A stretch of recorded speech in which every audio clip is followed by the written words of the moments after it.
안녕하세요. 교육학 밥친구 이수쌤의 맛있는 교육학 학자편. 이번에는 호의 두 번째 시간입니다. 혹시 호의 첫 번째 시간을 못 보셨다면 여기 이 위에 이제 호의 첫 번째 강의가 떠 있으니까 거기 클릭해서 먼저 보시고 호의 두 번째 시간 보시면 될 것 같습니다. 그래서 호의 두 번째 시간에서는 호의와 타터의 이론에 대해서 살펴보도록 하겠습니다. 우리 학자에 대해서는 호의 1편에서 다 살펴봤었기 때문에 바로 호의와 타터의 이론에 대해서 살펴보도록 하겠습니다.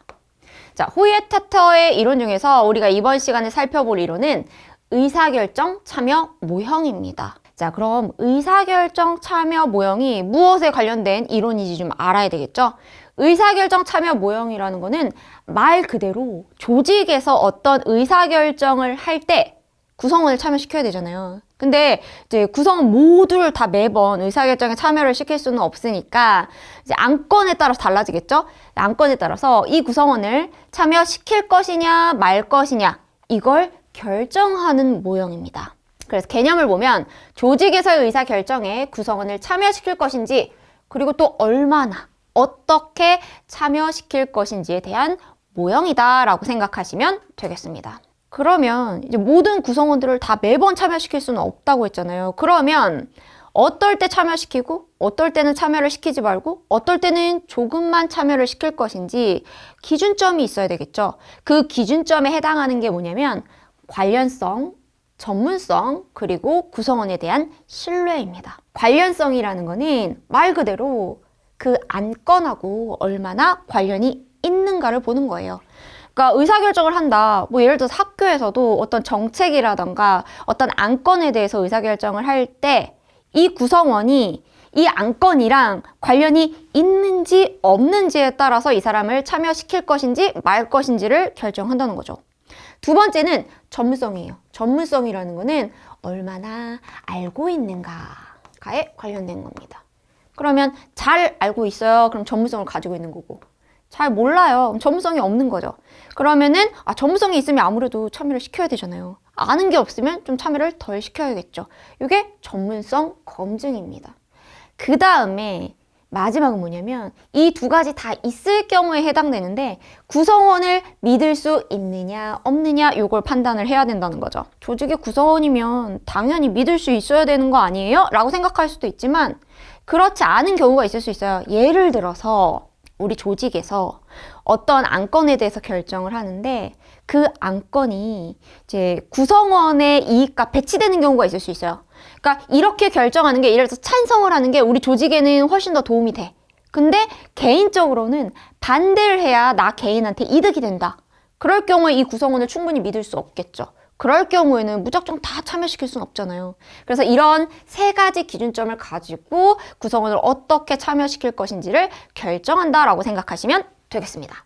자, 그러면 우선은 이제 의사결정에 참여 어떻게 시킬 것인가에 대해서 관련성과 전문성 측면에서 먼저 고려를 하게 돼요. 구성원을 신뢰할 수 있느냐는 조금 나중에 따질 문제고 관련성과 전문성 측면에서 고려를 하게 됩니다.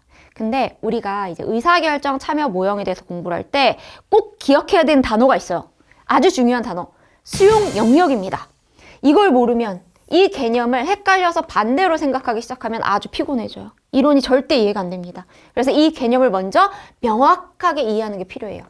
자, 생각해 봅시다. 그러면은 우리가 낯선 용어가 나왔다. 어려운 용어가 나왔다. 그러면 그 용어의 뜻부터 생각을 해야 돼요. 자, 수용 영역 하면은 수용할 수 있는 영역이라는 거예요. 수용이 뭐예요? 받아들이는 거예요. 나 오케이. 그래. 받아들일 수 있어. 그럼 수용 영역이라는 거는 내가 받아들일 수 있는 영역이라는 거예요. 뭘요? 우리 조직에서 어떤 의사 결정을 하든지 내가 받아들일 수 있어. 내가 이의를 제기하지 않아. 나 오케이. 이게 수용 영역입니다. 자, 그러면 첫 번째 경우의 수. 수용 영역 안에 있다고 얘기했어요. 자, 수용 영역 안에 있다는 건 뭐예요? 내가 우리 조직에서 어떤 결정을 해도 내가 다 오케이 할 수 있는 영역 안에 있다는 거예요. 그럼 언제? 우리 조직에서 어떤 결정을 하든 내가 다 오케이. 이의를 제기하지 않을 것이냐. 그때가 언제냐면 관련성도 없고 전문성도 없을 때예요. 자, 생각해 보세요. 이 안건이 우리 회사에서 의사결정을 하는 안건이 나랑 관련이 없어. 그러면 어떻게 결정을 내리든 나랑 무슨 상관이에요. 내가 이의를 제기할 필요가 없잖아요. 그 얘기를 하는 겁니다. 전문성도요. 내가 그 안건에 대해서 아는 게 하나도 없어. 그러면 내가 아는 게 없으니까 거기에 도움을 줄 수 없죠. 거기서 어떤 결정을 내리든 나랑은 크게 상관이 없다라는 겁니다. 예를 들면 이렇게 예를 들 수 있을 것 같아요. 우리는 물론 학교 조직에서의 의사결정 참여에 대해서 이제 공부를 해야 되겠지만 이해를 돕기 위해서 일반 회사라고 생각을 해봅시다. 기업이 있어요. 여러 부서가 있죠. 근데 이제 인사팀이라고 예를 들어봅시다. 인사팀. 우리 회사가 좀 어렵네. 그래서 이번에 올해 내년에 인사팀의 연봉을 동결합시다.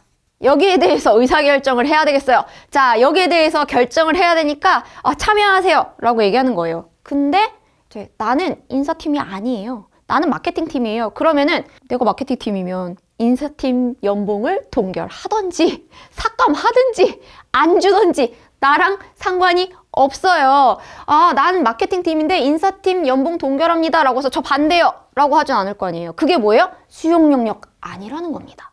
그러면 이제 연봉 동결하고 관련됐으면 어떤 지식을 알아야 되죠? 뭐 재정, 회계 이런 회사 운영과 관련된 지식들이 있어야 되잖아요. 근데 나는 지식이 하나도 없어. 회계에 대해서도 몰라. 재정에 대해서도 나는 하나도 몰라. 그래서 나 오라고 부른다고 해서 내가 뭐 도움될 것도 없고 어떤 얘기도 할 수가 없어. 그러면은 어때요? 우리 조직에서 어떤 결정을 내리든지 나는 반대하지 않을 거예요. 왜? 모르니까. 그럼 둘 다 없다라고 생각해 봅시다.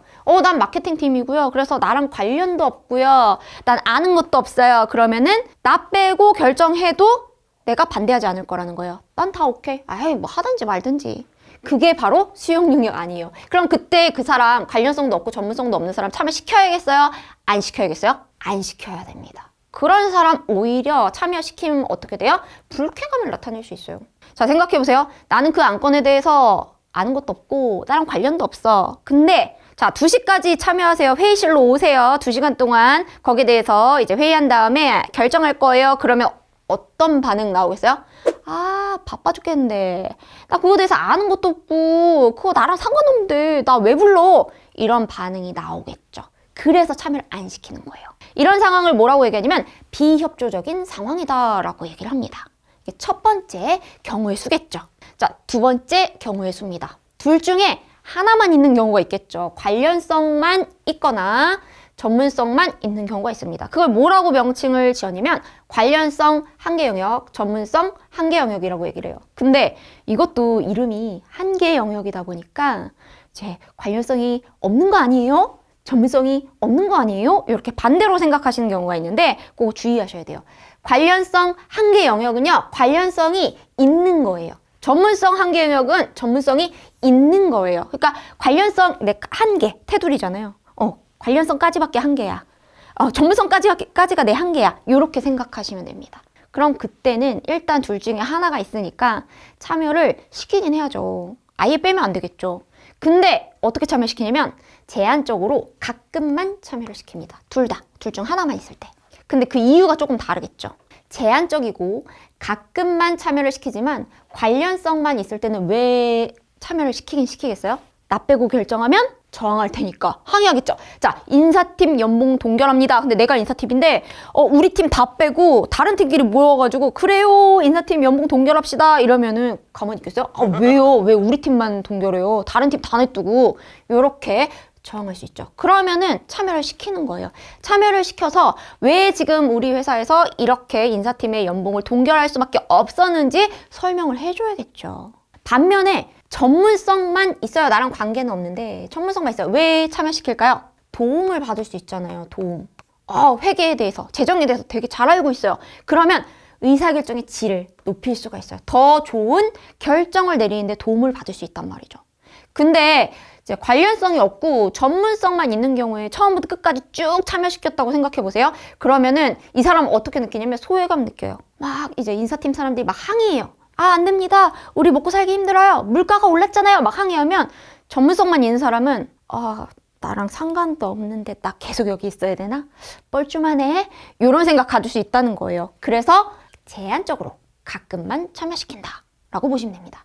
그래서 관련성만 있는 상황을 이해 관계자 상황이라고 얘기하고 전문성만 있는 상황을 전문가 상황이라고 얘기해요.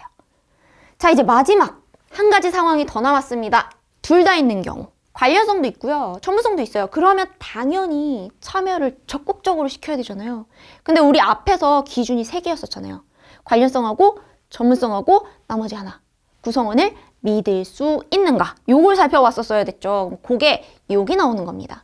자, 관련성도 있어요. 내일이에요. 나 아는 것도 많아요. 그럼 적극적으로 참여시켜야겠죠. 근데 이때 이 사람을 믿을 수 있는가 없는가를 생각해야 된다는 거예요.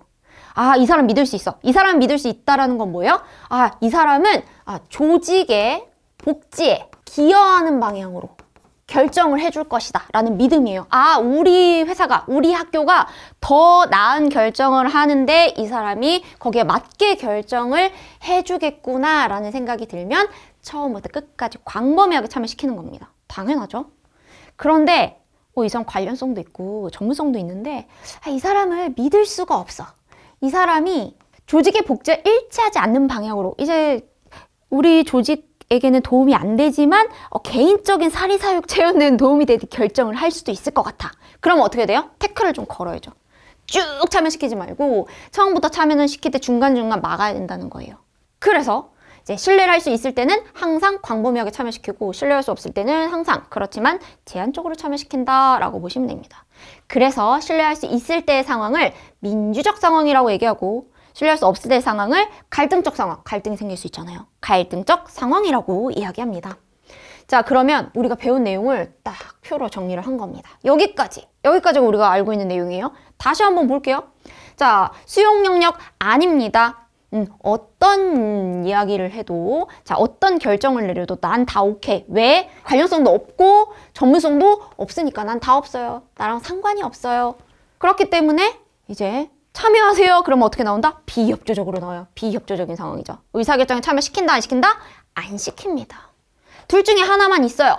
그러면 관련성만 있어요. 전문성만 있어요. 이럴 때는 어떻게? 가끔 제한적으로 참여시킨다 라고 얘기했었죠. 이해관계자 상황, 전문가 상황입니다. 둘 다 있어요. 수용 영역 바뀝니다. 내가 오케이 할 수 있는 영역 밖에 있어요. 관련성도 있고 전문성도 있죠. 그럼 그땐 뭘 따진다? 믿을 수 있는가 없는가. 믿을 수 있다. 민주적인 상황. 믿을 수 없다. 갈등이 생길 수 있죠. 갈등적 상황입니다. 그래서 둘 다 처음부터 쭉 참여를 시키긴 하는데 믿을 수 있으면 광범위하게 쭉 다 시키고 믿을 수 없으면 브레이크를 한 번씩 띡띡 걸어주는 거예요. 여기까지가 이제 우리가 배운 내용이고 사실은 우리가 호야 타타의 의사결정 참여 모형에 대해서 공부한다 그러면 최우선적으로 알아야 되는 거는 여기까지예요. 그러니까 이 부분을 우선적으로 알아야 되고 이제 여기까지 학습이 됐다. 그러면 조금 더 확장해서 이제 밑에 짠! 네, 여기 2줄이 더 붙습니다. 자, 그래서 여기까지가 우리가 공부한 내용이죠. 여기까지 알고 있어요. 자, 여기까지 봤어요. 그럼 이제 추가로 뭘 봐야 되냐면 그러면 자, 항상 광범위하게 참여시켜요. 뭐 제한적으로 참여시켜요. 그러면 어떻게 그럼 결정할 건데? 그게 바로 의사결정 구조입니다. 의사결정을 어떻게 할 건데? 자, 그럼 하나씩 볼게요. 여기서 하나씩 이제 꼼꼼히 보는 게 중요합니다. 자, 이해하시는 게 중요해요. 관련도 있고요. 아는 것도 있는데요. 믿을 수도 있어요. 그래서 처음부터 끝까지 광범위하게 참여를 시켜요. 그럼 의사결정은 어떻게 하냐면요. 집단 합의 또는 다수결로 의사결정을 합니다. 자, 그러면 합의가 뭔지, 다수결이 뭔지 생각해 봐야 되겠죠. 자, 합의라는 건요. 집단 합의라는 건 뭘 의미하냐면 합치다, 합하다. 의, 뜻, 그게 합입니다. 그러면 합의가 뭐예요? 뜻을 합한다. 이게 합의예요. 합의라는 건 뭘 얘기하는 거냐면 다양한 이제 의견들이 나오잖아요. 그렇게 해서 다양한 의견들을 좀 다 듣고 거기서 제일 좋은 방안을 결정을 하겠죠. 근데 단서가 뭐냐면 구성원 모두가 오케이 해야 돼요. 그러니까 반대하는 사람이 있으면 안 돼요. 그래서 우리가 다양한 의견을 두었을 때 그 집단들이 가장 좋은 결정으로 뜻을 하나로 뭉친다라고 생각하시면 돼요. 그래서 이런 경우에는 믿을 수 있는 경우에는 의사결정할 때 다양한 의견을 듣고 거기서 제일 좋은 의견을 우리가 하나로 모읍시다 이런 방법이 하나가 있고 근데 이제 또 모두의 뜻을 하나로 모으기 어려울 때 있잖아요. 그럴 때는 뭘 쓰냐면 다수결을 쓰는 겁니다. 우리 이제 민주주의의 기본 원칙, 의사결정 방법, 다수결이잖아요. 다수결은 뭐예요? 다수의 의견에 따르지만 전제가 붙죠. 소수의 의견을 존중한다. 이게 다수결입니다. 그래서 집단 합의 또는 다수결에 의해서 의사결정을 하게 됩니다. 근데 믿을 수가 없어요. 믿을 수가 없다면 어떤 방식으로 의사결정하냐면 이제 집단 자문을 합니다. 근데 이제 이 내용을 보면 자문이 여러 번 나오죠. 집단 자문, 개인 자문.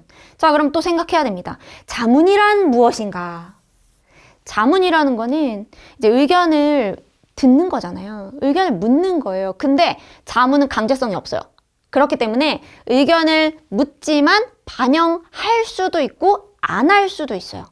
그럼 집단 자문이라는 건 뭐냐면 이제 한 집단, 그 집단이 가지고 있는 의견을 내가 전체적으로 다 듣는 거예요. 듣고 나서 결정할 수도 있고 안 할 수도 있죠. 개인 자문은 개인이 가지고 있는 의견을 듣는 거예요. 그리고 반영할 수도 있고 안 할 수도 있습니다. 그게 개인 자문이에요. 근데 관련성도 있고 전문성도 있는데 믿을 수가 없는 경우랑 그 다음에 관련성만 있는 경우 어떻게 한다? 집단 자문에 의해서 의사결정을 하는 거예요.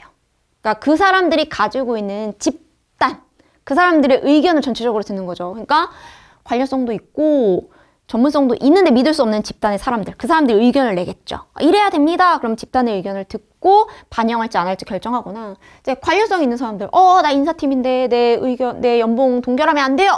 그 집단의 사람들 한 명 한 명 의견 들을 필요는 없잖아요. 왜냐면 그 집단 사람들의 의견은 같을 테니까. 그래서 그 집단의 의견을 듣고 받아들일지 안 할지를 결정하는 거죠. 반면에 전문성 한계 영역, 전문성만 있어요. 전문성만 있을 때는 집단 자문이 아니고 개인 자문입니다. 왜 차이가 있을까요? 왜 전문성만 있을 때는 집단 자문이 아니고 개인 자문일까요? 전문가 개인의 입장만 들어보면 되기 때문이에요.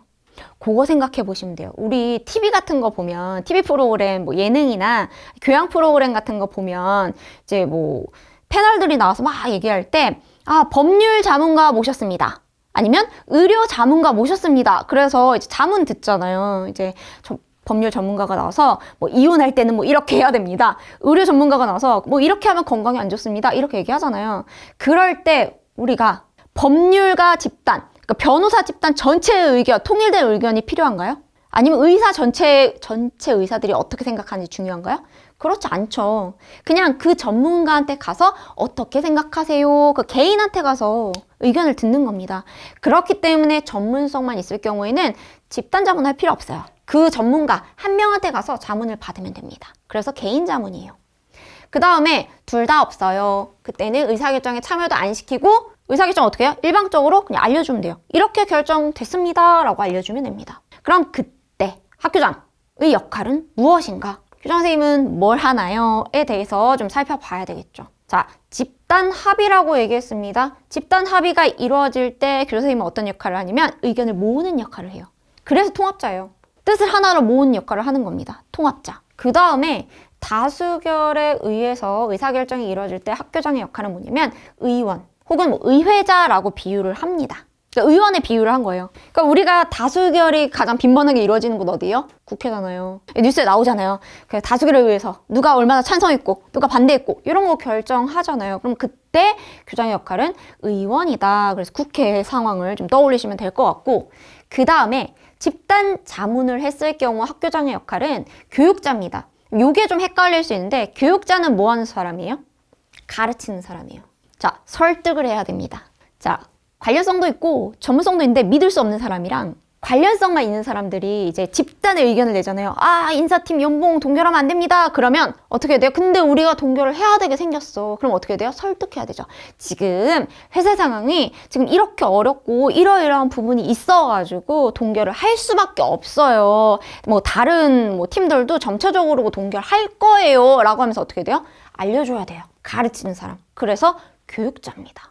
반면에 전문성만 가지고 있어요. 전문가한테 이제 의사결정의 질을 높이기 위해서 자문을 받는다고 했잖아요. 그러면 학교장의 역할은 뭐냐면 자문을 요청해야 됩니다. 그래서 간청제인 거예요. 아, 저기요. 저희가 이제 의사결정 하는 데 있어서 인사팀의 연봉 동결을 하는 데 있어서 좀 재정적인 부분, 회계적인 부분 이런 것들에 대한 정보가 필요한데요. 좀 거기에 대해서 전문적인 의견을 좀 주세요. 부탁드려요. 그래서 간청자가 되는 거죠. 그 다음에 마지막. 자, 둘 다 없어요. 수용 영역 안에 있어요. 어떤 결정 내리든지 다 오케이 할 거예요. 그런 경우에는 뭐 지도자. 지도자는 뭡니까? 이렇게 생각하시면 돼요. 나를 따르라.